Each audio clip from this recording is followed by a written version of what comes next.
তাদের জন্য হিদায়াত, যারা হবে মুত্তাকি, যাদের অন্তরের মধ্যে থাকবে আল্লাহর ভয়।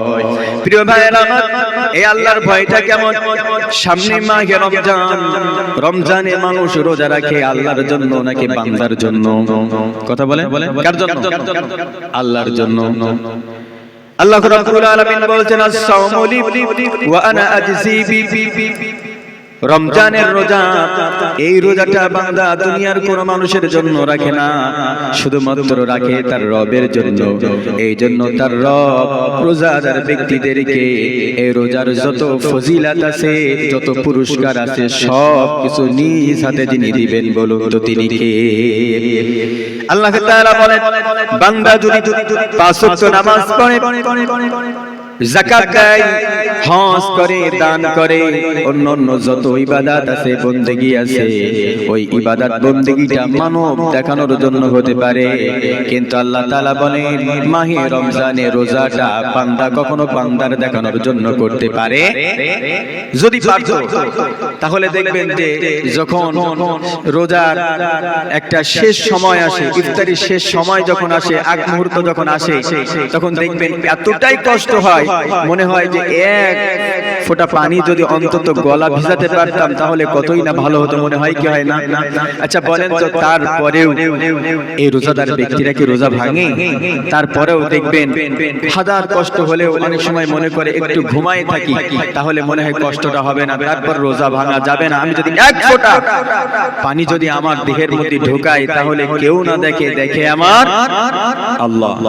এই যে তাকওয়া, আল্লাহ তাআলা বলছেন, এই তাকওয়া শিক্ষা দেওয়ার জন্য বছরের পর বছর তোমাদের জীবনে মাহে রমজান আসে, মাহে রমজান শিক্ষা দিয়ে যায় তোমরা তাকওয়াবান হও, আল্লাহওয়ালা হও।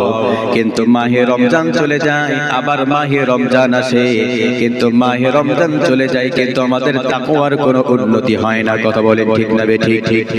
মাহে রমজান যদি এরকম তাকওয়া যদি আমাদের অন্তরের মধ্যে আনতে পারতো, আমরা যদি চেষ্টা করতাম মাহে রমজানে রোজা যেমন রেখেছি, হাজার কষ্ট হলেও মানব দেখানোর জন্য রোজা আমরা থাকি নাই, কিচ্ছু খাই নাই আল্লাহর খুশির জন্য।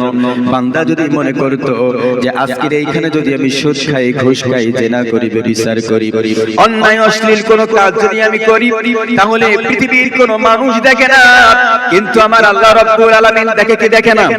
দেখে না? এই তাকওয়া যদি থাকে, আল্লাহ তাআলা বলেন ওই ব্যক্তি সফল। আর যে ব্যক্তি সফল, তার জন্য আল্লাহ রাব্বুল আলামিন বলছেন, ফারিকুম ফিল জান্নাতি ওয়া ফারিকুম ফিস সাঈর। আল্লাহ তাআলা বলেন, ফারিকুম ফিল জান্নাতি ওয়া ফারিকুম ফিস সাঈর। যারা কিয়ামতের দিন সফল হয়ে যাবে, যারা কিয়ামতের দিন আল্লাহর আদালতে যারা আসামি হবে না, আল্লাহর আদালতে যারা সফল হয়ে যাবে, তাদের ঠিকানা হবে জান্নাত। আর জান্নাতের সার্টিফিকেট যখন পেয়ে যাবে, আল্লাহ তাআলা বলবেন আমার ফেরেশতাদেরকে বলবো, রে বান্দা, ও বান্দা তুমি অনেক কষ্ট করেছো। আর আমার ফেরেশতাদেরকে বলবো, ফেরেশতারে আমার এই বান্দার আর কিয়ামতের এই কঠিন বিভীষিকাময় তার রাখার দরকার নাই, ধাক্কাইতে ধাক্কাইতে খুব জলদি করে জান্নাতের মধ্যে ঢুকায়া দাও। বলেন আল্লাহু আকবার। প্রিয় ভাইরা আমার, আল্লাহ রাব্বুল আলামিন আপনার আমার উপরে কত না দয়া করেছেন, কত না করুণা করেছেন।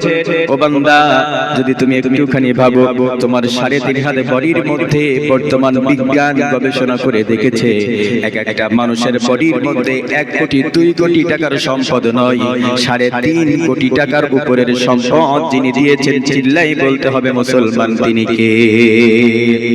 প্রিয় ভাইরা আমার, আল্লাহ রাব্বুল আলামিন বলছেন, বান্দারে প্রত্যেকটা মানুষের অঙ্গ প্রত্যঙ্গ যদি একটুখানি বর্তমান সময়ের সঙ্গে বাজার দর যদি করা হয়, তার ২টা চোখ আছে, ২টা কান আছে, ২টা হাত আছে, ২টা পা আছে, ২টা আল্লাহ রাব্বুল আলামিন আপনাকে আমাকে যেই চক্ষু দিলেন, আল্লাহ তাআলা বলেন, বান্দা এই চক্ষু নামক নিয়ামত, ২টা কান নামক নিয়ামত আমি আল্লাহ তাআলা তোমার যে একটা হার্ট দিয়েছি, এরকম ভাবে সকল সকল নিয়ামতকে যদি এক জায়গায় করো, আর এই এক জায়গায় করার পরে বান্দা যদি তুমি একটুখানি গবেষণা করো তোমার আল্লাহ তোমার প্রতি কত দয়া করেছে।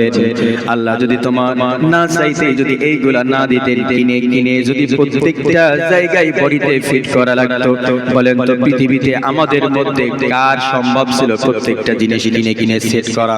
সম্ভব ছিল? ছিল না। ভাই ইকো একটু হালকা কমান তো, ইকো দিলে বাড়ি খাচ্ছে, বুঝতে কষ্ট হচ্ছে। প্রিয় ভাইরা আমার, আল্লাহ রাব্বুল আলামিন বলছেন বান্দা তোমরা না চাইতে বডির মধ্যে সকল নিয়ামতগুলো পেয়ে গিয়েছো। আল্লাহ তাআলা বলবেন বান্দা এই বডির মধ্যে যতগুলা নিয়ামত আছে একটা নিয়ামত দিয়ে যদি গবেষণা করো তাহলে তোমাদের রবকে তুমি চিনতে পারবা। আর এই একটা নিয়ামতের শুকরিয়া বান্দা যদি তুমি আদায় করো তোমার জীবন শেষ হয়ে যাবে, কিন্তু নিয়ামতের শুকরিয়া আদায় করে বান্দা কখনো শেষ করতে পারবে? কখনোই পারবে না। প্রিয় ভাইরা আমার নবী বিশ্ব নবী মুহাম্মদ বলেন সাল্লাল্লাহু আলাইহি ওয়াসাল্লাম নামাজে দাঁড়িয়েছেন, সাহাবায়ে কেরামরাও নামাজে দাঁড়িয়েছে, আমার নবী কোরআন তেলাওয়াত করছে। বলেন তো কোরআন কার বক্তব্য? জোরে বলেন কার বক্তব্য? আল্লাহর বক্তব্য, আল্লাহর ভাষণ। পৃথিবীর কোন মানুষের ভাষণ নয়, মানুষের বক্তব্য নয়, পৃথিবীর কোন পয়গম্বরের বক্তব্য নয়। এই বক্তব্যটা হচ্ছে আরশে আজিমের মালিক যিনি, তিনি হচ্ছেন মহান আল্লাহ রাব্বুল আলামিন। তিনি এই বক্তব্য দিয়েছেন। আর পৃথিবীর জমিনে কিয়ামত পর্যন্ত আমাদের মতো কোরআনের কর্মী যারা কোরআন দিয়ে কথা বলবে এরা আল্লাহর বক্তব্যকে, আল্লাহর মেসেজকে ইয়াদ দিয়া মানব জাতির কল্যাণের জন্য তারা দিনের পরে দিন রাতের পরে রাত এক প্রান্ত থেকে আরেক প্রান্ত কোরআনের কথাগুলো বলে যায়। বলেন আল্লাহু আকবার। প্রিয় ভাইরা আমার, এই আল্লাহর বক্তব্য যার মাধ্যমে আল্লাহ তাআলা পৃথিবীর জমিনে মানব জাতির কল্যাণের জন্য হিদায়াতের কিতাব নাজিল করলেন, তিনি হচ্ছেন ১৫০০ বছর আগে মক্কায় এসেছিলেন। তিনি হচ্ছেন আপনার আমার নবী, বিশ্ব নবী জনাব মুহাম্মদুর রাসূলুল্লাহ। বলেন তো সাল্লাল্লাহু আলাইহি ওয়াসাল্লাম।